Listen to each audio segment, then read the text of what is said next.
میرے بھائیوں، آج کبھی ہم اپنی زندگیوں پر غور کریں. آج ہماری زندگی میں کتنی چیزیں ایسی ہیں جو اللہ کے ذکر سے ہمیں روک رہی ہیں.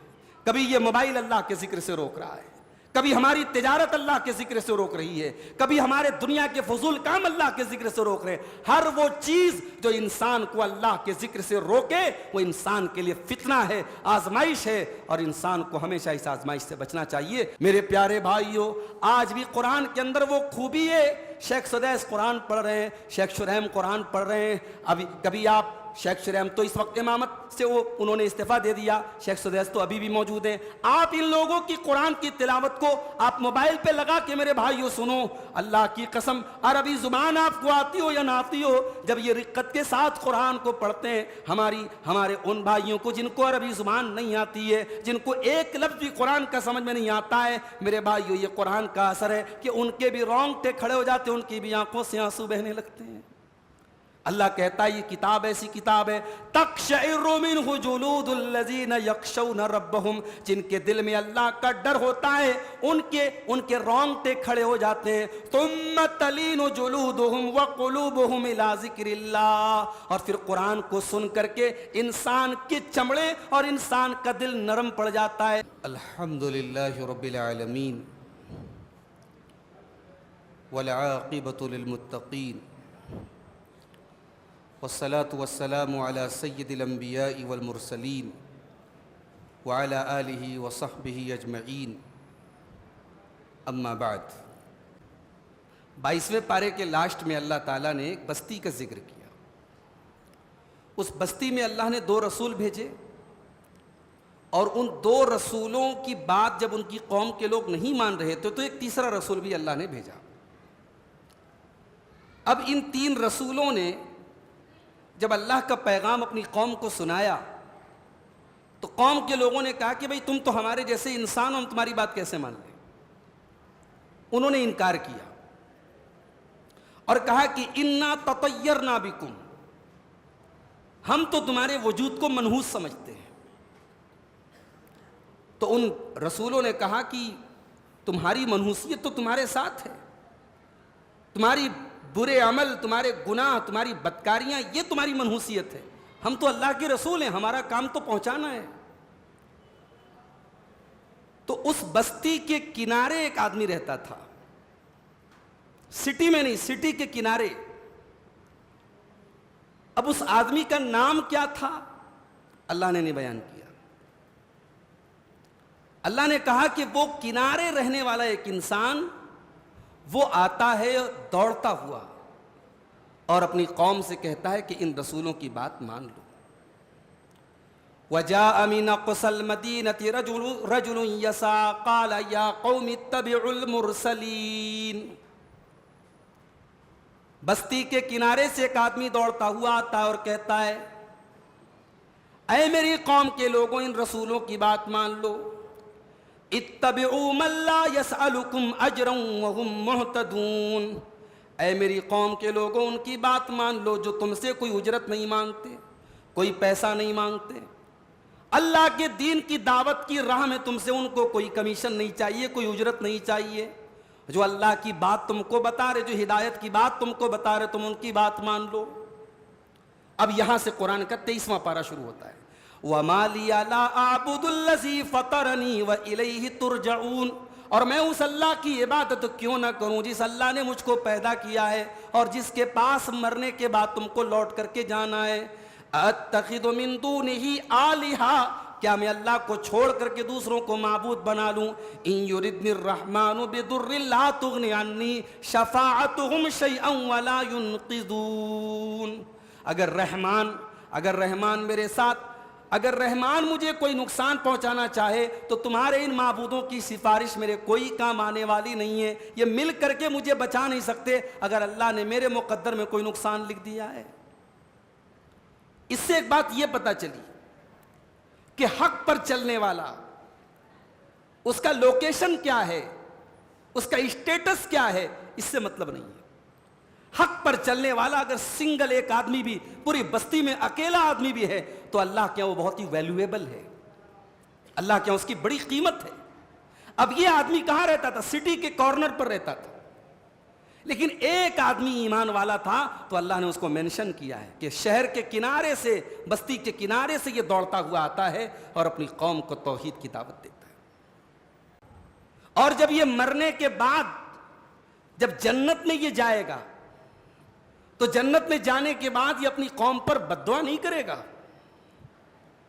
جنت میں جانے کے بعد یہ افسوس کا اظہار کرے گا۔ کیا کہے گا؟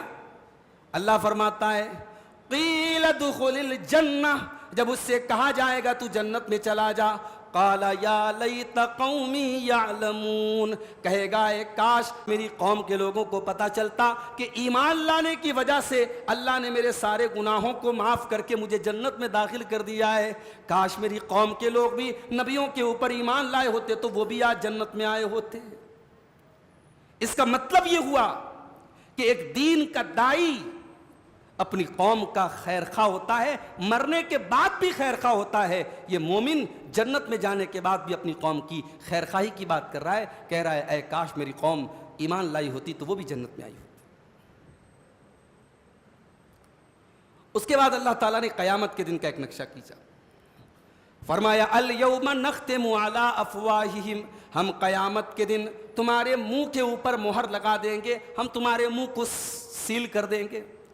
الیوم نختم علی افواہہم، ہم ان کے منہ پر مہر لگا دیں گے، وتکلمنا ایدیہم، اور ان کے ہاتھ ہم سے باتیں کریں گے، وتشہد ارجلہم بما کانوا یکسبون، اور ان کے پیر ان کے کرتوتوں کی گواہی دیں گے۔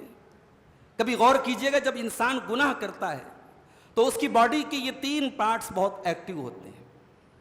ایک تو آدمی گناہ کے لیے چل کے جاتا ہے، پیر ایکٹیو ہوتا ہے، گناہ کی بات منہ سے نکالتا ہے، منہ ایکٹیو ہوتا ہے، اور جب گناہ کرتا ہے تو ہاتھ ایکٹیو ہوتا ہے۔ یہ 3 پارٹس آف باڈی زیادہ ایکٹیو ہوتے ہیں گناہ کے ٹائم، اور ان تینوں پارٹس آف باڈی کو اللہ تعالیٰ قیامت کے دن گواہ بنائے گا۔ منہ کے اوپر مہر لگ جائے گی، ہاتھ گواہی دیں گی اور پیر گواہی دیں گے۔ ہاتھ بولے گا اس سے کیا کیا آپ نے کیا ہے، کس کس چیز کو ٹچ کیا ہے، کیا کیا آپ نے اس ہاتھ سے کرتوت کیے ہیں، یہ ہاتھ گواہی دے گا۔ پیر گواہی دے گا اس پیر سے کہاں کہاں انسان چل کے گیا ہے۔ اس کے بعد جہنم کے ایک پیڑ کا ذکر کیا اللہ نے، جہنم میں بھی ایک پیڑ ہوگا، اس پیڑ کا نام کیا ہوگا، کوئی بتا سکتا ہے؟ نہیں معلوم؟ زقوم، اور عجیب و غریب پیڑ ہوگا یہ پیڑ جہنم کی آگ میں سے نکلے گا۔ عام طور سے آگ میں کوئی پیڑ نہیں نکل سکتا، کوئی پیڑ اگر آگ لگ جائے تو پیڑ جل جائے گا، مگر یہ عجیب و غریب پیڑ ہے، یہ آگ میں سے نکلے گا۔ جب اس کے بارے میں اللہ کے نبی نے کافروں کو بتایا تو کافروں نے کہا کہ ایسا کون سا پیڑ ہے جو جہنم میں نکلے گا؟ اللہ نے فرمایا اِنَّا جَعَلْنَاهَا فِتْنَةً لِلظَّالِمِينَ، ہم نے اس پیڑ کو ظالموں کے لیے آزمائش بنایا ہے، فتنہ بنایا ہے، ظالموں کے لیے ہم نے فتنہ بنایا ہے، اس کے بارے میں وہ سوچیں گے تو ان کا دماغ کام نہیں کرے گا۔ فرمایا انہا شجرۃ تخرج فی اصل الجحیم، یہ ایسا پیڑ ہے جو جہنم کی جڑ میں سے نکلتا ہے، طلعھا کأنہ رؤوس الشیاطین، اور اس کے خوشے ایسے ہوتے ہیں، اس کا پھل ایسا ہوتا ہے جیسے شیطان کے سر ہوتے ہیں۔ شیطان کو دیکھا ہے کسی نے؟ بولو بھائی۔ یوٹیوب پر کبھی کبھی آپ دیکھتے ہوں گے بچوں کو ڈرانے کے لیے شیطان کی کچھ ویڈیوز آتی ہیں، بچوں نے دیکھا ہوگا۔ شیطان کو دیکھا نہیں ہے کسی نے، مگر ایک امیجینیشن ہے کہ شیطان بڑا بھیانک ہوگا، بڑا بدصورت ہوگا۔ تو اللہ تعالیٰ نے ہمارے امیجینیشن کو سامنے رکھ کر کے فرمایا کہ زقوم اتنا خطرناک ہوگا دیکھنے میں جیسے شیطان کا سر، طلعھا کأنہ رؤوس الشیاطین، اس کا پھل ایسا ہوگا جیسے شیطانوں کے سر ہوں گے۔ فَإِنَّهُمْ لَآكِلُونَ مِنْهَا فَمَالِئُونَ مِنْهَا الْبُطُونَ، اور جہنمی اس زقوم کے پھل کو کھائیں گے اور اس سے اپنے پیٹ کو بھریں گے۔ ثُمَّ إِنَّ لَهُمْ عَلَيْهَا لَشَوْبًا مِّنْ حَمِيمٍ، اور اس پھل کو کھانے کے بعد ان کو کھولتا ہوا پانی اوپر سے پلایا جائے گا۔ ایک تو یہ پھل ہی اپنے آپ میں نہایت کڑوا کسیلا ہوگا، بدبودار ہوگا, اور اس کو کھانے کے بعد ان کو جب پیاس لگے گی تو کھولتا ہوا پانی جو ان کی اتڑیوں کو جلائے گا وہ پانی ان کو پلایا جائے گا. نعوذ باللہ من ذالک. اس کے بعد ابراہیم علیہ السلام کا ذکر کیا گیا. ابراہیم علیہ السلام بڑھاپے میں اپنی بستی کو چھوڑ کے جا رہے ہیں. ان کو ایک سہارے کی ضرورت محسوس ہوتی ہے. اللہ سے دعا کرتے ہیں رب ہب لی من الصالحین, اے اللہ مجھے ایک نیک بیٹا دے دے. اللہ نے ان کو نیک بیٹا دیا. فبشرناہ بغلام حلیم, اللہ نے کہا کہ جاؤ ہم تمہیں اسماعیل کی شکل میں ایک حلیم بیٹا دیتے ہیں. حلیم کس کو بولتے ہیں؟ حلیم کہتے ہیں اس انسان کو جس کے اندر پیشنس بہت زیادہ ہو, برداشت کا مادہ بہت زیادہ ہو, جس کے اندر تحمل ہو.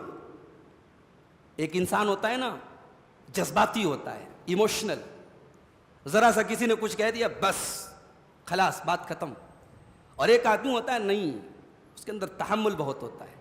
اس کو معلوم ہوتا ہے مجھے یہ کام کرنا ہے, یہ کام صحیح ہے, زمانہ کیا کہہ رہا ہے, ایک طرف لوگوں کی باتوں کو سنتا ہے, برداشت کرتا ہے, مگر صحیح کام کرتا چلا جاتا ہے. اس کو کہتے ہیں حلیم.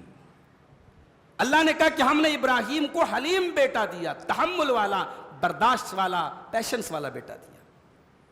فلما بلغ معه السعي قال يا بني, جب وہ بیٹا اپنے باپ کے ساتھ دوڑنے کے قابل ہو گیا, 12-13 سال کا, 14 سال کا, جب ٹین ایجر ہو گیا, جب جوان ہونے لگا, باپ کا سہارا بننے کے قابل ہو گیا, حضرت ابراہیم علیہ السلام اپنے اس جوان بیٹے سے کہتے ہیں یا بنیا, اے میرے بچے, انی ارا فی المنامی, میں خواب میں دیکھتا ہوں, انی اذبحک, کہ میں تجھ کو ذبح کر رہا ہوں, فانظر ماذا ترى, تو بتا تیری کیا رائے ہے.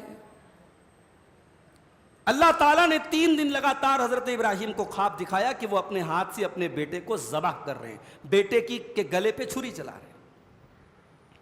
ابراہیم علیہ السلام سمجھ گئے, کیونکہ وہ نبی تھے, اور نبی کو جو خواب دکھایا جاتا ہے وہ سچا ہوتا ہے. وہ سمجھ گئے کہ اللہ تعالیٰ میری زندگی کا ایک اور بہت بڑا امتحان لینا چاہ رہا ہے, مجھے اپنے جوان بیٹے کو قربان کرنا پڑے گا. اب حضرت ابراہیم چاہتے تو اپنے بیٹے کو پکڑ کے ذبح کر سکتے تھے, مگر وہ یہ بھی دیکھنا چاہتے تھے کہ میں تو تیار ہوں اس امتحان کے لیے, میرا بیٹا تیار ہے کہ نہیں. اور ایک بات بولوں, اسماعیل علیہ السلام کو جب حضرت ابراہیم بچپن میں چھوڑ کے چلے گئے مکہ, اب ابراہیم علیہ السلام کہاں رہتے تھے؟ شام میں, اور بیٹا کہاں رہتا تھا؟ مکہ میں. ابراہیم علیہ السلام کبھی کبھی آتے تھے. تو اس بچے کی پرورش اگر صحیح معنی میں آپ پوچھیں تو کس نے کی تھی؟ ہاجرہ نے کی تھی, بچے کی ماں نے کی تھی. تو بچے کی تربیت ماں کرتی ہے, اور ماں کیسی تربیت کرتی ہے ذرا آپ غور کیجئے کہ ابراہیم علیہ السلام جب اپنے اس بچے سے کہتے ہیں کہ اے میرے بچے, میں نے خواب دیکھا ہے کہ میں تجھے ذبح کر رہا ہوں, فانظر ماذا ترى, تو بتا تیری کیا رائے ہے. قال یا ابت افعل ما تؤمر, اسماعیل کہتے ہیں کہ اے ابا جان, آپ کو جو حکم ملا ہے آپ کر ڈالیے. ستجدنی انشاء اللہ من الصابرین, اگر اللہ نے چاہا تو آپ مجھے صبر کرنے والوں میں سے پائیں گے. کیا جواب دیتے ہیں, باپ قتل کرنے کی بات کر رہے ہیں, بیٹے کی پیشانی پر کوئی بل نہیں پڑ رہا ہے. بیٹا چاہتا پلٹ کے کہہ سکتا تھا ابا جان ساری زندگی آپ نے اپنے سائے سے دور رکھا, میں ماں کے ساتھ اکیلا رہا, آپ تو سینکڑوں کلومیٹر دور مجھ سے رہے, اور آج جب میں جوان ہوا ہوں, کچھ کرنے کے قابل ہوا ہوں, اور آج آپ آ کر کے میری جان لینے کی بات کر رہے ہیں. اگر بیٹا ہمارے اور آپ کے جیسا ہوتا تو نہ جانے ایسی کتنی دلیلیں دے دیتا اپنے باپ کے سامنے, مگر وہ بیٹا تو ابراہیم کا بیٹا تھا, وہ بیٹا تو ہاجرہ کا بیٹا تھا, وہ تو بیٹا ایسا تھا کہ اللہ نے کہا کہ ہم نے ابراہیم کو حلیم بیٹا دیا تھا. اس نے بڑے ادب کے ساتھ, بڑے پیار کے ساتھ کہا کہ اے ابا جان افعل ما تؤمر, آپ کو جو حکم دیا گیا ہے آپ کر ڈالیے. میں آپ کے اس امتحان میں آپ کے ساتھ قدم قدم پر کھڑا ہوں, اور اے ابا جان اگر اس امتحان کو آپ پورا کریں گے اور میں آپ کا ساتھ دینے کو تیار ہوں تو اس میں میرا کوئی کمال نہیں ہے. ستجدنی انشاء اللہ من الصابرین, اگر اللہ نے چاہا تو آپ مجھے صبر کرنے والا پائیں گے. قرآن کہتا ہے فلما اسلما، جب دونوں باپ بیٹے تیار ہو گئے اور اللہ کے حکم کے آگے سر جھکا دیا، وَتَلَّهُ لِلْجَبِينِ، اور باپ نے بیٹے کو پیشانی کے بل یا کروٹ کے بل لٹایا، اور قریب تھا کہ ابراہیم کی چھری اسماعیل کے گلے پر چل جائے، قریب تھا کہ ایک باپ کی چھری بیٹے کی گردن پہ چل جائے۔ اللہ کی طرف سے آواز آتی ہے وَنَادَيْنَاهُ يَا إِبْرَاهِيمُ، ہم نے پکارا کہ اے ابراہیم قد صدقت الرؤیا انا کذالک نجزی المحسنین، اے ابراہیم تو نے اپنے خواب کو سچا کر دکھایا، ہم تیرا امتحان لینا چاہتے تھے، ہمیں تیرے بچے کی جان نہیں لینا تھا، ہم تو تیرے تقوی کو دیکھنا چاہتے تھے۔ ان ھذا لہو البلاء المبین، اے ابراہیم یہ بہت بڑا امتحان تھا، اور اس امتحان میں تم نے کھڑے ہو کر کے دکھا دیا، تم نے پاس ہو کر کے دکھا دیا۔ اس کے بعد حضرت سلیمان کا ایک واقعہ بیان کیا گیا۔ حضرت سلیمان ایک مرتبہ شام کے ٹائم ان کے پاس گھوڑے لائے گئے، بڑے خوبصورت گھوڑے، اور ان گھوڑوں کو دیکھنے میں، ان کو سہلانے میں حضرت سلیمان علیہ السلام اتنے منہمک ہو گئے، اتنے مشغول ہو گئے، اتنے بزی ہو گئے کہ عصر کی نماز چلی گئی اور ان کو احساس نہیں ہوا۔ سورج ڈوب گیا تب ان کو احساس ہوا کہ عصر کا ٹائم تو چلا گیا، تو ان کو لگا کہ ان گھوڑوں کی وجہ سے میری عصر کی نماز چلی گئی۔ انہوں نے کہا کہ ان سارے گھوڑوں کو اللہ کی راہ میں ذبح کر دیا جائے۔ ویسے آپ کی نالج کے لیے بتا دوں کہ گھوڑا حلال ہے اسلام کے اندر، گھوڑے کا گوشت کھایا جا سکتا ہے، اللہ کے رسول کی صحیح حدیثیں موجود ہیں۔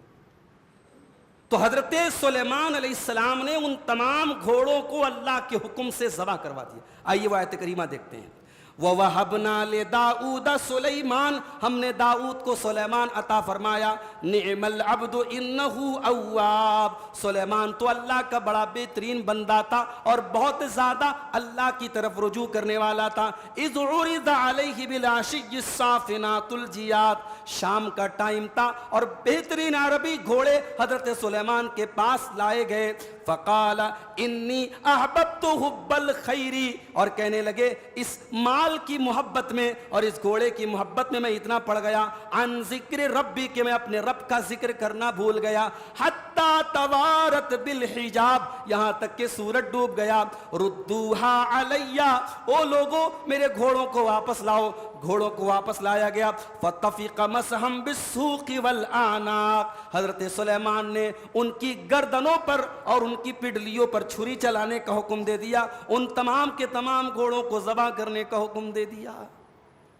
اس کا مطلب یہ ہوا کہ سلیمان علیہ السلام کی نظر میں چند منٹ کے لیے اگر وہ گھوڑے اللہ کے ذکر کی راہ میں رکاوٹ بن گئے تو حضرت سلیمان نے ان گھوڑوں کو اپنے پاس رکھنا گوارا نہیں کیا، ان کو اللہ کی راہ میں قربان کر دیا۔ میرے بھائیوں، آج کبھی ہم اپنی زندگیوں پر غور کریں۔ آج ہماری زندگی میں کتنی چیزیں ایسی ہیں جو اللہ کے ذکر سے ہمیں روک رہی ہیں۔ کبھی یہ موبائل اللہ کے ذکر سے روک رہا ہے، کبھی ہماری تجارت اللہ کے ذکر سے روک رہی ہے، کبھی ہمارے دنیا کے فضول کام اللہ کے ذکر سے روک رہے ہیں۔ ہر وہ چیز جو انسان کو اللہ کے ذکر سے روکے وہ انسان کے لیے فتنہ ہے، آزمائش ہے، اور انسان کو ہمیشہ اس آزمائش سے بچنا چاہیے۔ حضرت سلیمان نے یہی سبق دیا ہے میرے بھائی۔ اس کے بعد قرآن کریم کی چند کوالٹیز اللہ نے بیان کی کہ قرآن کیسی کتاب ہے۔ فرمایا اللہ نزل احسن الحدیث، اللہ نے ایسی کتاب اتاری ہے جو احسن الحدیث ہے، جو سب سے بہترین کلام ہے۔ حدیث کہتے ہیں کلام کو۔ ہم لوگ اپنے آپ کو جو اہل حدیث بولتے ہیں نا، بعض لوگ کہتے ہیں یار یہ لوگ اپنے آپ کو اہل حدیث کیوں بولتے ہیں، اہل قرآن کیوں نہیں بولتے؟ کیا صرف حدیث کو مانتے قرآن کو نہیں مانتے؟ بھائی صاحب، قرآن کا بھی نام حدیث ہے۔ حدیث عربی میں کہتے ہیں کلام کو، گفتگو کو۔ تو حدیث رسول بھی حدیث ہے اور اللہ کا کلام بھی حدیث ہے۔ یا قرآن کو اللہ کہہ رہا ہے احسن الحدیث، قرآن سب سے بہترین حدیث ہے۔ اللہ نزل احسن الحدیث، اللہ نے سب سے بہترین کلام کو اتارا ہے، کتابم متشابہم مثانی، ایک ایسی کتاب کو اتارا ہے جس کے مضامین آپس میں ملتے جلتے ہیں، مثانی جس کی آیتیں بار بار دہرائی جاتی ہیں، تقشعر منہ جلود الذین یخشون ربہم، اور یہ قرآن ایسی کتاب ہے، یہ قرآن ایسی کتاب ہے کہ اللہ سے ڈرنے والوں کے رونگٹے اس قرآن کو سن کر کے کھڑے ہو جاتے ہیں۔ میرے پیارے بھائیوں، آج بھی قرآن کے اندر وہ خوبی ہے، شیخ سدیس قرآن پڑھ رہے ہیں، شیخ شرحیم قرآن پڑھ رہے ہیں، ابھی کبھی آپ شیخ شرحیم تو اس وقت امامت سے انہوں نے استعفیٰ دے دیا، شیخ سدیس تو ابھی بھی موجود ہیں، آپ ان لوگوں کی قرآن کی تلاوت کو آپ موبائل پہ لگا کے میرے بھائیوں سنو، اللہ کی قسم عربی زبان آپ کو آتی ہو یا نہ آتی ہو، جب یہ رقت کے ساتھ قرآن کو پڑھتے ہیں، ہمارے ان بھائیوں کو جن کو عربی زبان نہیں آتی ہے، جن کو ایک لفظ بھی قرآن کا سمجھ میں نہیں آتا ہے، میرے بھائیوں یہ قرآن کا اثر ہے کہ ان کے بھی رونگٹے کھڑے ہو جاتے ہیں، ان کی بھی آنکھوں سے آنسو بہنے لگتے ہیں۔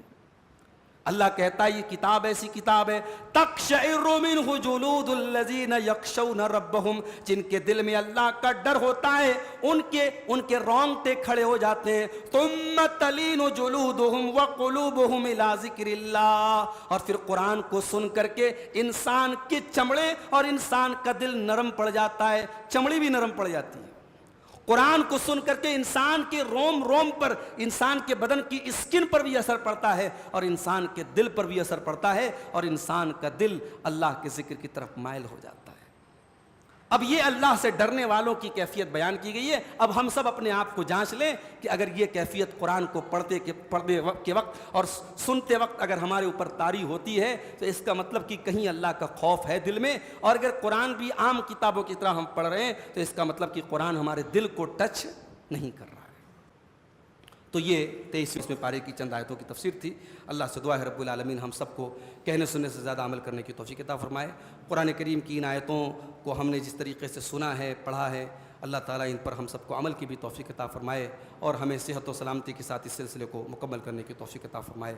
آمین۔ وآخر دعوانا ان الحمد للہ رب العالمین۔